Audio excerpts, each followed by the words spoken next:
Welcome to the deep dive. Today, we're looking beyond the usual metrics of success. The spreadsheets and the policy manuals. Yeah, we're going deeper. We are peeling back the layers on the invisible forces that really govern how things work in an organization. Specifically, we're talking about organizational culture, organizational climate, and leadership within the Army profession. That's right. Because honestly, success isn't just about having the right plans. It's about whether the environment, the actual human environment, supports executing those plans. Exactly. It's about those unspoken rules, the shared feelings, the trust or lack of it that dictates everything. And when those forces aren't understood or managed, things can go sideways pretty quickly. So our mission for this deep dive is to really connect the dots. We're looking at high-level Army doctrine, some foundational academic theory, and a really stark real-world example. We'll be drawing heavily from Department of the Army Regulations 600-100, which lays out the Army's official stance on the profession and leadership. Then we're bringing in the theoretical heavyweight, Edgar H. Schein, specifically his seminal work, Organizational Culture and Leadership. He gives us a framework to understand these concepts. And to see how this plays out in reality. We've got the case study by Ken Turner. It's not about the saber. It's a powerful, frankly cautionary tale about what happens when culture and leadership clash. Okay, so synthesizing these three sources, Army Regulations 600-100, Schein, and the Turner case study. Precisely. Our goal is to really unpack how leaders of character, competence, and commitment are supposed to manage this whole organizational ecosystem. How do they shape the climate day to day while staying true to the deeper Army culture to ensure mission readiness? And conversely, what happens when they fail to do that, when things get misaligned? That's the critical question. How fast can it all unravel? All right, let's dive in. Where do we start decoding this environment? Well, first things first, we absolutely have to nail down the difference between organizational climate and organizational culture. Army Regulation 600-100 is very deliberate about this distinction. Okay, climate first then. What are we talking about here? Climate is really about the now. It's the shared perceptions and attitudes of soldiers and Army civilians on a day-to-day basis. It's how things feel in the unit right now. Like that feeling you get walking into the motor pool on a Monday morning you mentioned earlier. Exactly. Is it positive, negative, stressed, supportive, that immediate vibe? And the key thing is, it's generally short-term. Short-term, how so? Because it directly reflects the current leader's character, their actions, their priorities right now. And because of that direct link, climate can actually be changed relatively quickly in the near term if leadership makes a conscious effort. So the leader has a huge impact on climate. The biggest impact. Yeah. The regulation flat out states the greatest influence on climate is the quality of leadership. I like the analogy sometimes used. Climate is like the weather. That's a perfect way to put it. It changes day to day, maybe week to week. It depends on the immediate conditions, the current atmospheric pressure set by the leader. Right. And if climate is the weather, then organizational culture. Well, that's the underlying geography. It's the landscape itself. Okay, geography.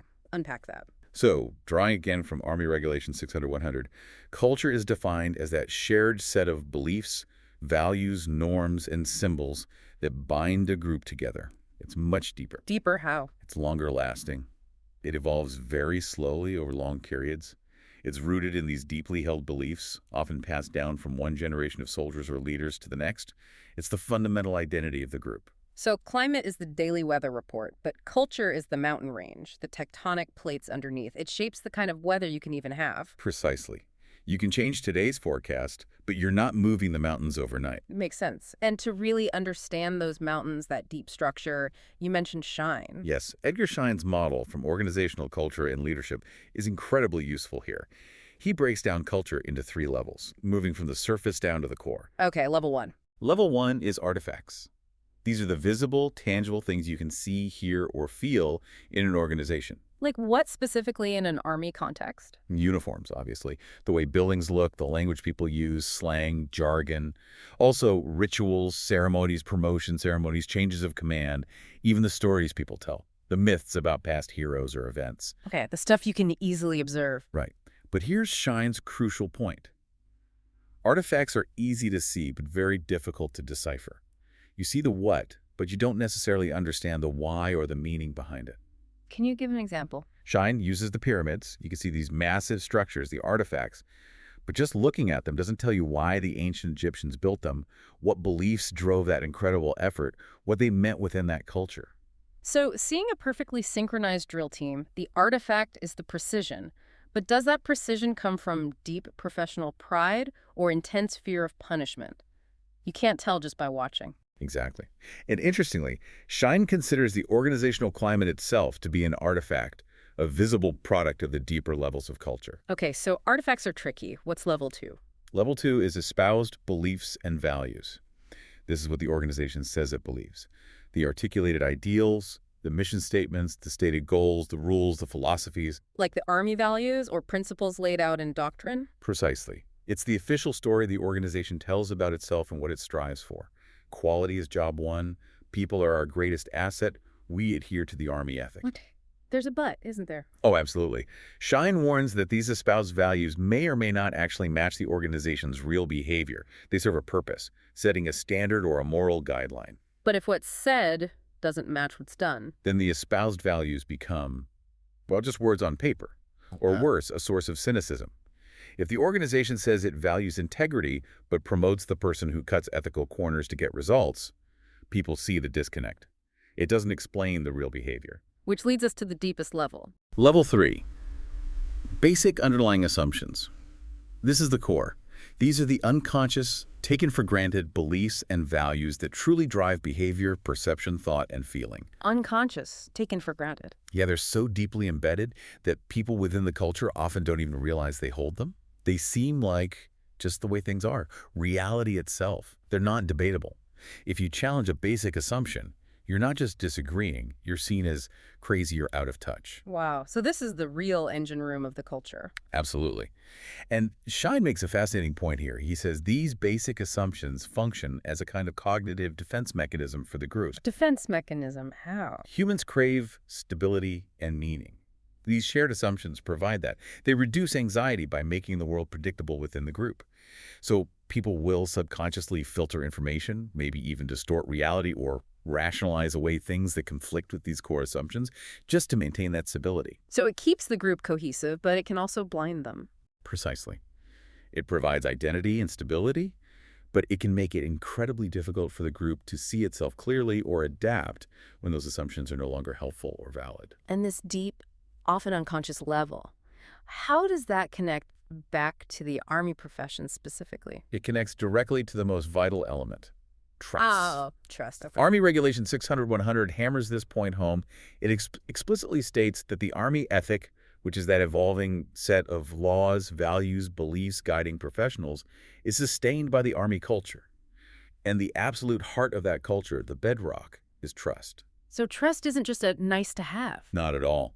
The regulation calls trust the internal organizing principle of the Army profession. It's what makes everything else possible. Think about the essential characteristics, the reg lists. Honorable service, military expertise, responsible stewardship, esprit de corps. They all rely on and reinforce trust. A sacred bond of trust, as it's often called. Yes. And functionally, this trust is what enables mission command. Explain that link. Mission command is the Army's philosophy for operations.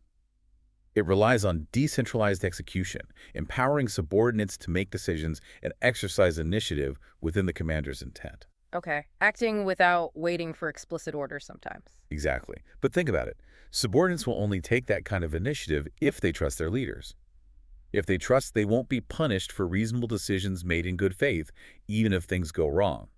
If they trust the leader has their back. And if that trust is broken? If leader actions are inconsistent with the Army ethic, the regulation warns it compromises mutual trust. Subordinates hesitate, they wait for orders, initiative dries up. Cynicism grows, morale plummets. Mission command collapses because the cultural foundation trust is gone. The whole system breaks down. Okay, so the leader's role is absolutely central here, influencing climate directly and stewarding that deeper culture of trust. What does the Army demand of its leaders? Well, Army Regulation 600-100 defines leadership itself pretty clearly. It's the activity of influencing people, providing purpose, direction, motivation, all geared towards accomplishing the mission and, crucially, improving the organization. Improving the organization that implies looking after the climate and culture, right? Definitely. It's not just about mission tasks today, it's about the long-term health of the unit. And the reg is quite bold here.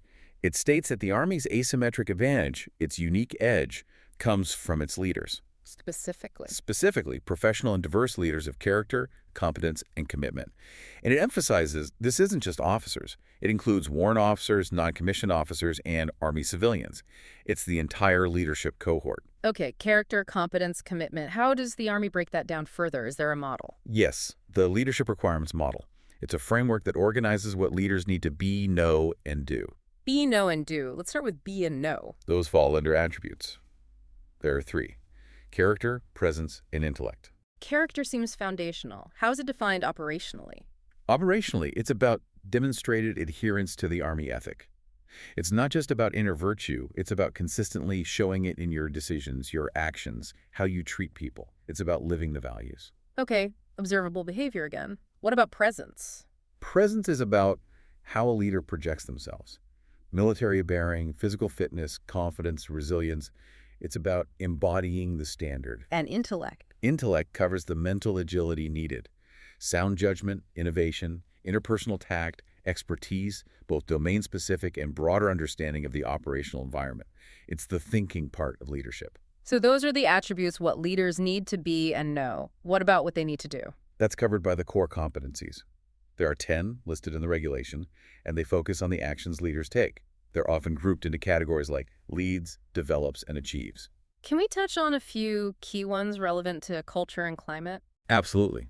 A critical one is builds trust. This is actively creating those conditions of ethical influence we talked about, both inside the unit and with external partners. It's not passive, it's an action. Makes sense. What else? Creates a positive environment, fosters esprit de corps. This is about setting the right tone, establishing expectations that promote ethical decisions and professional behavior. It's directly managing the climate. Okay. Another huge one is leads by example. The reg specifically calls out maintaining standards online and in person. Leadership is public now, even in emails or social media.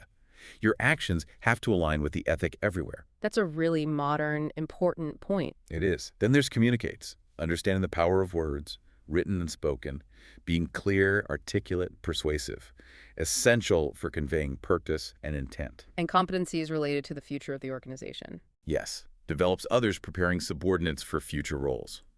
And stewards the Army profession. This is really important. It means safeguarding people and resources, yes, but also contributing to the Army's knowledge base, upholding standards, and ensuring the profession remains healthy for the long haul. Thinking beyond your own command. It sounds like a massive undertaking. Are leaders just expected to have these qualities fully formed? Not at all. The regulation stresses that professional development is a deliberate and continuous process. It's lifelong learning, education, training, and experience all working together. It's about becoming that expert, that honorable servant, that person of character, that steward. How does the Army structure this lifelong development? It identifies three main developmental domains, and the key is they're interconnected and dynamic. Okay, what are they? First, institutional training and education. Think basic training, officer candidate school, NCO academies, the War College. This is the formal schooling that provides the foundational knowledge, the how to think and the how to do. The baseline. Right. Second, and the regulation says this is where most professional development actually occurs, is operational assignments. Boots on the ground, doing the job. Exactly. This is where you translate theory into practice. You learn from successes, from failures, from observing role models, good and bad. You refine skills through actually performing your duties in real missions, real units. Okay. Schoolhouse and the field. What's the third domain? Self-development. This is the individual's responsibility. Planned, goal-oriented learning that goes beyond formal schooling or assigned duties. Reading professional journals, pursuing civilian education, attending workshops. It's about proactively filling gaps and preparing for future challenges. So it's a combination of formal learning, on-the-job experience, and personal initiative. Precisely. And to help accelerate development within these domains, the Army uses what it calls development multipliers. These are specific tools or relationships designed to enhance growth. Multipliers, like what? Three key ones are counseling, coaching, and mentoring. And it's important to understand the differences. Okay, let's start with counseling. Counseling is a formal, standardized process, usually leader to subordinate. It involves giving feedback, typically on performance or conduct, and results in a documented plan outlining what the subordinate needs to do to meet standards or achieve goals. It's often focused on correcting deficiencies or planning near-term development. Structured, documented, leader-driven. Got it. How is coaching different? Coaching can be formal or informal. The key difference is its focus on facilitating self-discovery and improvement through guided reflection and goal setting, often using a co-created plan. The coach doesn't necessarily need more experience. Their skill is in asking questions, raising awareness, and helping the individual unlock their own potential. It's less directive than counseling. More about helping the person figure it out themselves. Right, evoking self-awareness to enhance capability. And the third multiplier, mentoring. Mentoring is distinct again. It's defined as a voluntary developmental relationship, usually between someone with more experience and someone with less. It's built on mutual trust and respect, and crucially, it often extends beyond the formal chain of command. Voluntary and outside the chain of command, so less about immediate job performance. Generally, yes. It's often broader, offering advice on career paths, navigating organizational politics, work-life balance, more holistic guidance based on the mentor's wisdom and experience, free from the pressures of direct supervision. Okay, we've got the theory from Shine, the Army's framework from the regulation. Now let's see what happens when this all goes wrong. Let's talk about the case study. It's not about the saber. Yes, this is where the rubber meets the road, or perhaps where the theory crashes head-on into a harsh reality. Ken Turner's study gives us a vivid illustration of cultural conflict and leadership failure. Set the scene for us. Who are we talking about? The central figure is Lieutenant Colonel Edward Gelpy. He's an armor officer, described as having strong cavalry influences a specific subculture within the Army.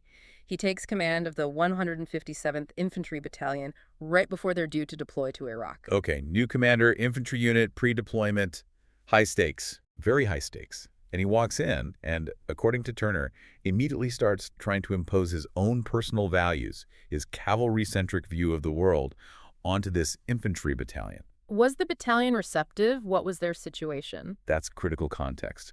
Turner notes the battalion was already dealing with challenges, high personnel turnover, a lot of individual augmentees filling slots. And many of these augmentees weren't raw recruits. They were experienced professionals in civilian life. Cops, lawyers, managers. So maybe less inclined to just blindly follow. Exactly. They believed in the mission, but they were already questioning some of the training methods, feeling like they were being treated unnecessarily harshly, like second stringers, as Turner puts it. They needed unifying professional leadership focused on the mission ahead, not a commander focused on his own subcultural identity. How did this clash manifest itself initially? You mentioned Shine's artifacts earlier. It manifested almost immediately at the artifact level. Lieutenant Colonel Gelpy's visible choices screamed cavalry, not infantry battalion commander. He frequently wore cavalry boots, the Stetson hat, spurs, and even carried a cavalry saber for special occasions. Artifacts sending a very specific and perhaps alienating message to an infantry unit. Precisely.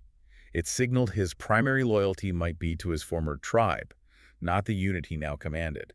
It created an us versus him dynamic right from the start, based purely on visible symbols. Were there specific events where this became problematic? Oh yes, the infamous spur ride. This is a cavalry tradition, often a demanding physical and mental test. Gelpy insisted on holding one for his infantry battalion. How did that go? It resulted in 15 severe injuries.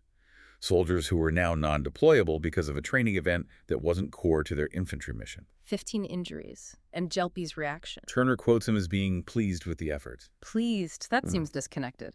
Deeply. Staff Sergeant Henry Montgomery, who Turner interviews, pointed out the misplaced priorities this represented. He said something like, "We were so busy doing combatives, we had no time for what we should have been focused on. We weren't doing Arab cultural awareness or language classes." The artifact, the brutal spur ride, communicated the wrong underlying assumption. Tough guy image trumped mission essential preparation. Wow. Any other examples of these artifact clashes? Yes, the knighting ceremony. Staff Sergeant Montgomery described this bizarre event where Gelpy would have newly promoted Sergeants kneel, and he'd tap them on the shoulders with his saber, like a medieval knighting. With the saber? Yes, apparently yelling, "Take a knee," and then whacking them. Montgomery called it weird and shocking. It wasn't an army tradition. It was Gelpy imposing his personal ritual, undermining the dignity of a promotion. Again, the artifact, the saber, the ceremony communicated self-importance over professional norms. So these cultural signals were already causing friction before they even deployed. What happened in Iraq? The issues escalated. They deployed to the Dora district in Baghdad. The brigade combat team commander, Colonel Drake, apparently noticed Gelpy wearing his full cavalry getup, including the saber, even on presence patrols out in the city. Wearing a Stetson and carrying a saber on patrol in Baghdad? Seems so. Colonel Drake directly confronted Gelpi, ordering him to wear his Kevlar helmet and ditch the saber on patrol. Basic force protection, professional appearance. How did Gelpi react to the order from his boss? According to Turner, Gelpi was stunned. He argued the saber was, quote, the symbol of my unit, our strength and elan as warfighters. He genuinely seemed to believe this personal symbol was essential to the unit's identity. Even though it was his symbol, not necessarily theirs. That's the crux of it. He needed a direct order to comply. And even then, his reaction afterward, telling his executive officer, it's not about the saber, this is my unit, is incredibly revealing. How so? What's the irony there? The profound irony, viewed through Shine's lens, is that it was entirely about the saber. The saber wasn't just a piece of metal, it was a potent artifact. It communicated Gelpi's basic underlying assumption. His personal identity, his subculture, was more important than professional standards, his commander's orders, or potentially even his soldiers' safety. He didn't get that the symbol was sending the wrong message. He fundamentally misunderstood how culture works, and his decision later to only restrict the saber to the forward operating base when Colonel Drake wasn't around. Well, that shows he didn't change his assumption. He just learned to hide the artifact from scrutiny. No real learning occurred. This seems like a culture heading for disaster. Was there a tipping point? There was a tragic one. An incident involving a private first-class Harding who destroyed a civilian vehicle, killing an elderly man and a toddler inside. An Army Regulation 15-6 investigation followed. What did the investigation find? The investigator found the incident wasn't isolated, but symptomatic of deeper problems. Inconsistent security measures, disregard for rules of engagement, poor command and control, real systemic issues. This was a critical incident, right? A chance for Gelpi to react, to reinforce Army values, as Shine would say. Exactly. A huge opportunity to demonstrate accountability, to realign the unit with the Army ethic. What did he do? He gave Private First Class Harding a field-grade Article 15 non-judicial punishment. He relieved Harding's immediate supervisor, Lieutenant Fitting, but Captain Glock, the company commander whose unit was directly involved, he remained untouched. Untouched. Despite the findings implicating command and control, why? This is where the culture completely broke down. Turner quotes subordinates saying, basically, everyone knew the boss wouldn't touch Captain Glock, their families are close. There was a perception of personal favoritism. So the espoused value of accountability under the Army ethic clashed directly with the actual action of protecting a friend. Absolutely. And that disconnect, that blatant hypocrisy, was fatal to trust. This is precisely the scenario Army Regulation 600-100 warns about. When words and deeds don't match, when values are professed but not practiced, you get cynicism, you get compromised trust, you get degraded morale. And the consequences for the unit. It opened the floodgates. Turner details how, after this, a cascade of investigations followed: detainee abuse, illegal alcohol use, graft, other misconduct. The initial ethical failure created an environment where standards collapsed. It was the predictable outcome of that cultural misalignment, ultimately leading to Lieutenant Colonel Gelpi being relieved of command, a total failure stemming from a leader fundamentally misunderstanding and mismanaging culture. That case study is a powerful, sobering example. It really highlights how crucial it is for leaders to actively shape the culture in the right way. How do they do that? Shane talks about embedding mechanisms, right? Yeah. Yes. Shine identifies 6 primary embedding mechanisms. These are the main tools leaders use, consciously or unconsciously, to teach and reinforce the basic assumptions that define the culture. If you want a functional, ethical culture, you have to be deliberate and consistent with these. Okay, what's the most powerful one? Arguably, the first one. What leaders systematically pay attention to, measure, and control on a regular basis. What gets checked, gets done. If the commander constantly asks about maintenance readiness, that becomes important. If they constantly ask about soldier well-being, that becomes important. So where the leader focuses their energy sends the strongest signal. Absolutely. Shine notes even casual remarks, if consistently focused on a certain area, are potent. The danger is inconsistency. If a leader says safety is paramount but only asks about mission completion speed, subordinates get confused. They have to guess what really matters, often ignoring the official message. Okay, focus of attention. What's number 2? How leaders react to critical incidents and organizational crises.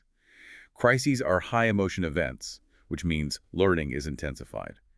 How a leader handles failure, insubordination, ethical breaches, or even unexpected success tells the organization volumes about the real rules. Like Gelpi's reaction to the Harding incident. Exactly.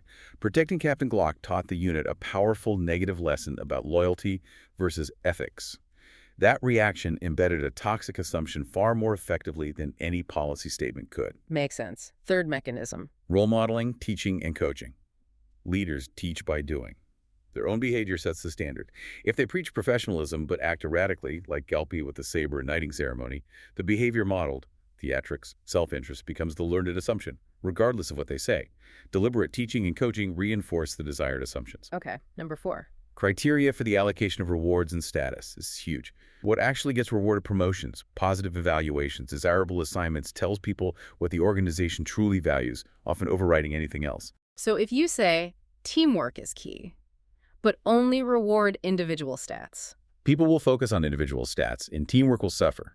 If Gelpi implicitly rewarded Captain Glock by protecting him, that sent a message about the value of personal connections over professional responsibility. Very clear. Fifth mechanism. Criteria for recruitment, selection, promotion, retirement, and excommunication. Who gets brought into the organization, who gets promoted, and, crucially, who gets removed, sends powerful signals about what characteristics are deemed essential or unacceptable. Firing someone for ethical violations reinforces the importance of ethics.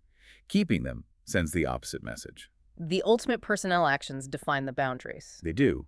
And the sixth mechanism is organizational design and structure. How is the unit organized? How are resources allocated? What training gets prioritized? The formal structure itself embeds assumptions. Like the infantry unit spending more time on combatives than cultural awareness before Iraq. Precisely. As Staff Sergeant Montgomery pointed out, that structural choice prioritized a certain warrior ethos assumption over a mission-specific readiness needs identified by higher headquarters. The structure itself was embedding a potentially counterproductive value. Okay, so leaders have these powerful mechanisms. How does the Army try to ensure they're used correctly, aligned with the desired culture? You mentioned assessments earlier. Yes, assessment and feedback are critical tools discussed in Army Regulation 600-100. They're seen as essential for fostering a growth mindset, managing talent effectively, and reinforcing readiness. Are all assessments the same? No, the regulation makes a really important distinction between two main types based on their purpose. Which are? First, developmental assessments. Think of things like the Leader 360 or Commander 360 multi-source feedback tools. Their sole purpose is individual growth. So the feedback is for the leader's eyes only. Exactly. The results are confidential, owned by the leader being assessed, and cannot be used for promotion or assignment decisions without their consent. It's purely about self-awareness and improvement, creating a safe space for honest feedback. Okay, that's developmental. What's the other type? Second, talent management assessments. These do affect personnel decisions, things like selection for command, promotion, key assignments. Examples include the Command Assessment Program or the Sergeant's Major Assessment Program. So the stakes are higher with these. Much higher. Because they impact careers, the Army owns the results, and these assessments have to meet stricter legal standards for validity and reliability. You have to ensure they're fair and accurately measuring relevant competencies. There seems to be a tension there, needing honest feedback for development, but also needing assessments for high-stakes decisions. There absolutely is. It's a challenge to balance creating a culture where people are open to developmental feedback while also running rigorous assessments for selection. Does the regulation introduce anything new on assessments? Yes, it formally establishes and assigns responsibilities for the career-long assessment, Athena. This signals a shift towards more continuous assessment throughout a leader's career across all cohorts, not just hitting specific gates like promotion boards. A more holistic, ongoing view of development and potential. That seems to be the intent. And one area getting specific emphasis, especially in senior leader assessments, is communication. Written communication, you meant. Both written and likely verbal.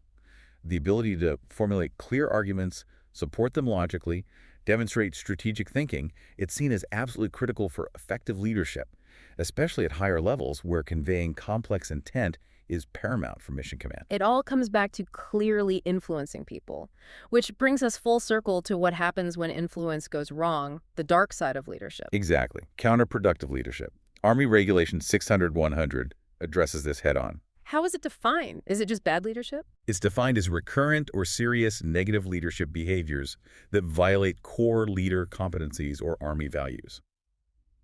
The key is that these behaviors prevent a professional organizational climate. They actively undermine good order, discipline, and trust. Does it have to be a pattern? You said recurrent. Often it is a pattern, but the regulation is clear. Even a single incident can qualify as counterproductive if its negative effects on morale or readiness are serious and last for an extended time. Like the Captain Glock incident. A textbook example. Mm. That single decision had long-lasting, devastating effects on trust and climate. Does the regulation categorize these behaviors? Yes, it breaks them down into 4 broad categories to help identify them. Okay, what's the first? Abusive behaviors. Mm. This is about disrespecting people's inherent dignity. Bullying, harassment, belittling, public humiliation, retaliation, things that demean individuals. Second. Self-serving behaviors. Actions inconsistent with the Army ethic, driven by personal gain. Taking undue credit, blaming others unfairly, lacking empathy, prioritizing personal relationships over duty like Gelpi did. Third category. Erratic behaviors. This relates to poor self-control and unpredictability. Volatile outbursts over minor issues. Inconsistent decision-making. Actions that create fear and uncertainty because subordinates never know what to expect. And the fourth? Leadership incompetence. This is ineffective behavior stemming from a lack of skill, knowledge, or sometimes just willful neglect. Poor judgment, being disengaged or checked out, failing to provide clear direction or supervision.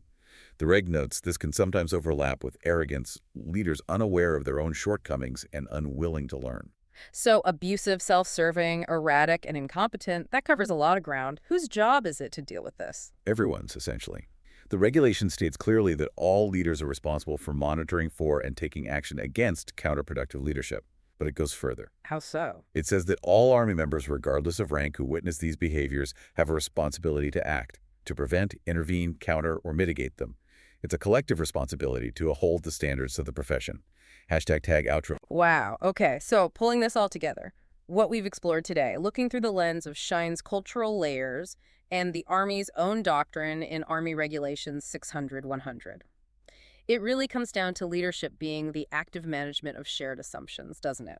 That's a great way to put it. It's about ensuring alignment. Because if the visible artifacts, like a commander waving a saber in a weird ceremony, contradict the espoused values the Army claims to uphold, like professionalism and trust. Or if the reward systems, like protecting a friend after a major failure, clash with the stated ethic of accountability. The result is inevitable. Cynicism takes root, trust evaporates, the mission is compromised, and readiness degrades. We saw it play out tragically in the Sabre case study. We did. The essential duty, then, for every trusted Army professional is that continuous effort to ensure alignment. Alignment between their character and their actions. Alignment between stated policy and actual practice in their units. It's constant stewardship. Maintaining the health of that organizational ecosystem. Exactly. Which brings me to a final thought, maybe something for you, our listeners, to ponder, connecting back to Shine's idea of culture as a defense mechanism. Okay. Shine argues culture develops partly to reduce anxiety and provide stability for the group. It defends against uncertainty. So, here's the question. When an organization faces a real crisis, an ethical failure like the one with Captain Glock, what is the instinct of that deeply embedded culture, or maybe subculture? Is the instinct to self-correct, to address the failure and realign with the espoused values. Or is the instinct simply to use its cultural defense mechanisms, to rationalize the mistake, find excuses, perhaps scapegoat someone lower down, all to maintain the status quo, protect the group's internal stability, and avoid confronting the uncomfortable truth about its own assumptions? That's a challenging question. How much external pressure or maybe internal courage does it take to overcome that natural group defense mechanism and force real necessary change, especially when it comes to character? Something to think about.